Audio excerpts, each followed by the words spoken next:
And eto guys, ngayon meron naman tayo ngayong solar lamp na re-review. Huwag na natin patagalin, buksan na natin. Wow. Eto na, mas malaki. Siyempre itong harap made of bubo glass. Tapos ito naman likod, plastic. Ayan, nabuhay ng kusa. Meron. Buhay ng kanya. Ito. Off. Ayun. Ayun o. Meron siyang ilaw. 25, 50, 75, 100.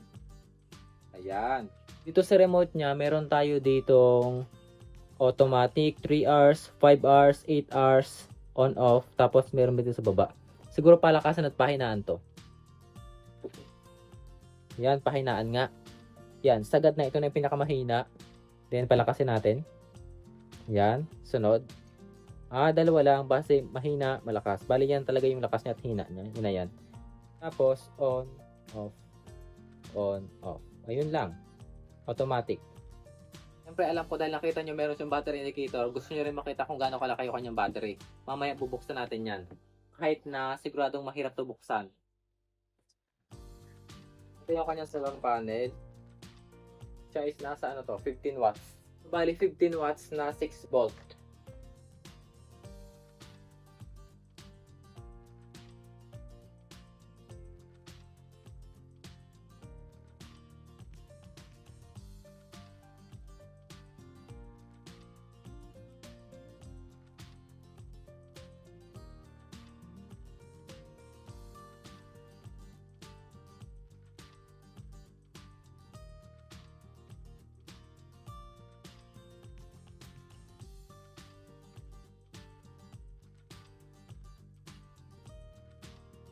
Na guys, nabuksan ko na. So, tingnan na natin yan. Ayan. Bubog. Buti na lang hindi siya nabasag. Pero yung gilid, meron siyang ukit dyan. So, sobrang pagganon ko ng sungkit. Ito nga pala yung tornilyo. Nanlaglag na. Ayan. And then yung iba nga palang part, wala ng tornilyo. Natagtag na siya.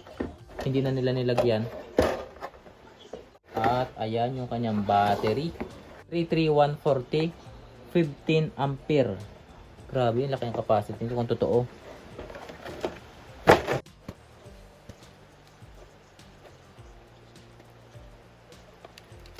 Ayan, ito yung battery. Ayan. Ganyan siya kalaki, isang buo. Ayan o. 3.2 volts. So ayan, 3.24 volts yung kanyang laman. Meron din naman siyang kasamang BMS nandito sa loob nitong kanyang takip.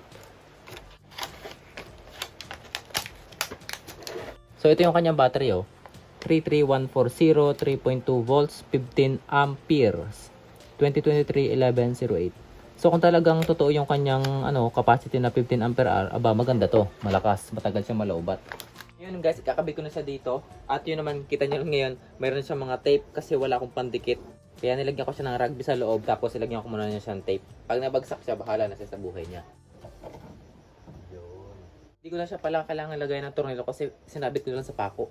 Next naman itong solar panel, ilagay natin sa bubong.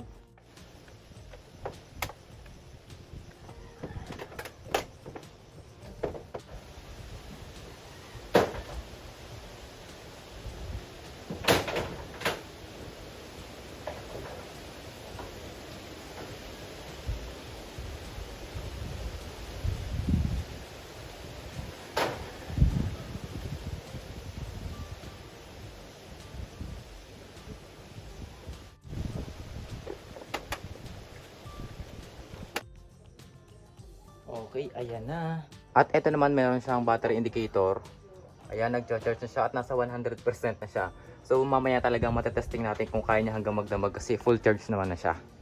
Ang oras nga pala yun is 5:41 na ng hapon, so madilim na. Tapos itong ating solar panel, solar lamp pala, nasa 100% na rin naman. So buhayin na natin yan. Ayan. Malakas din naman siya kahit papano. Ayan, hindi pala papano, talagang malakas. Mahina, ayan. Tapos mahina pa. Sagad na pala yung hina niya. Tapos yung lakas. Yan. Bali dalawa lang ilipat na siya. Mahina, malakas. then mano-manong pahina, and mano-manong palakas. Wala na bago sa mode. Wala. Automatic. Yan, namatay siya kasi nga mayroon pa kasing sikat na araw sa labas. Kaya hindi pa siya gagana. Pero kung ma-manual on natin, nabuhay na. So tingnan natin hanggang bukas ng umaga kung anong oras siya mapu-full charge. Pero ang gagawin ko, tatagtagin ko na rin yung kanyang connection dito sa sa solar panel. Para kahit magising ako ng tanghali na, hindi siya magcha-charge at hindi siya mamamatay. Yung pag-alis ko nga pala ng solar panel dito sa kanyang lalagyan, ayan o, naging 75% na lang siya. Akala ko kasi full charge na, hindi pa pala. Ito na nga pala yung ilaw dito sa loob. Ayan, tingnan natin kung ilang percent pa yan. Ayan, nasa 25% na lang. Pero as we can see, may ilaw pa naman. Ayun, tapos nung binalik ko siya dito sa solar panel, nagsimula na siya sa 25%. So sa tingin ko, tama naman yung kanyang battery indicator. Hindi naman siya peke. So yun guys, tapos ko nang i-test itong ating solar lamp na to at wala ako nakitang problema sa kanya. Talagang matagal siyang malowbat, kaya talaga hanggang magmadamagan. And partida pa yun kasi kahapon umuulan. So hindi gaano malakas yung sikat ng araw, kaya mahina din yung power sa solar panel. Pero nakaya niya pa rin hanggang magdamag. Ayun guys, update ulit tayo kasi nakaisang araw na. And ito yung pinaka nagustuhan ko sa lahat. Sobrang taas ng kanyang capacity. Para sa akin, totoo yung battery capacity na 15 ampere hour. Kasi naman, kaninang umaga, pagtingin ko sa kanya, nasa 75% pa yung kanyang yung battery percentage dito, ginamit namin siya magdamag. Alam yun, dahil lang, ilang percent lang inabawas sa kanya sa magdamag. Ang tindi na kanyang capacity. Tapos ngayon, tingnan nyo, ayan o, nasa 100% na agad siya, full charge na agad. Anong oras pa lang ngayon? Alas 10 pa lang ng umaga, full charge na agad. So, maganda sigurong lagyan to ng power bank sa baba para makapag-charge ng cellphone. Kasi sayang naman yung power niya kung natin magagamit sa ilaw. Ang price nga pala nito ay ayan. So, mabibili nyo rin siya sa Shopee. Kung gusto nyo bumili, ilalagay ko yung link niya sa ating description box below tsaka sa ating comment section. And i-click nyo lang yun kung gusto nyo pang makita yung iba pa nilang variant kasi may mas mura pa naman bukod dito.